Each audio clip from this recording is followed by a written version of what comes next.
Hello বন্ধুরা, কেমন আছো তোমরা সবাই? আশা করি খুব ভালো আছো আর আমিও খুব ভালো আছি।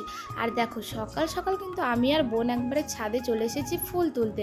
আর দেখো এখানে কিন্তু অনেক রকমের ফুল তুলে নিলাম। আর জগন্নাথ দেবের স্নান যাত্রা উপলক্ষে গোপুসোনাকে আর জগন্নাথ দেবকে কিন্তু একসঙ্গে স্নান করানো হচ্ছে। দেখো গোপুসোনাকে একটা কিশমিশের মালা দিয়ে দিয়েছে, আর এখানে দেখো দই, দুধ, চন্দন আরও কী দিয়ে কিন্তু বোন এখানে স্নান করিয়ে নিল। আর আমাদের গোপুসোনার জন্য এই যে সাদা রঙের জামাটা কেমন হয়েছে অবশ্যই কিন্তু তোমরা জানিও।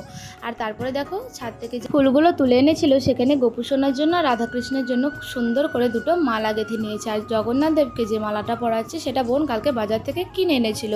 আর এখানে দেখো বোন জগন্নাথ দেবের কাছে 108টা তুলসী পাতায় চন্দন লাগিয়ে কিন্তু ওখানে দিয়েছিল। আর তোমরা অবশ্যই কিন্তু যদি ভুল ত্রুটি হয়ে থাকে কমেন্ট বক্সে জানাতে ভুলো না। আর আমার সঙ্গে সঙ্গে বলে ফেলো জয় জগন্নাথ, হরে কৃষ্ণ। আর আমার চ্যানেলে তোমরা যদি নতুন হয়ে থাকো অবশ্যই চ্যানেলটিকে সাবস্ক্রাইব করে পাশে থেকো। আমার ভিডিও যদি তোমাদের ভালো লাগে অবশ্যই পাশে থেকো। আর তারপরে দেখো গোপুসোনাকে কিন্তু এখানে খাইয়ে দিল।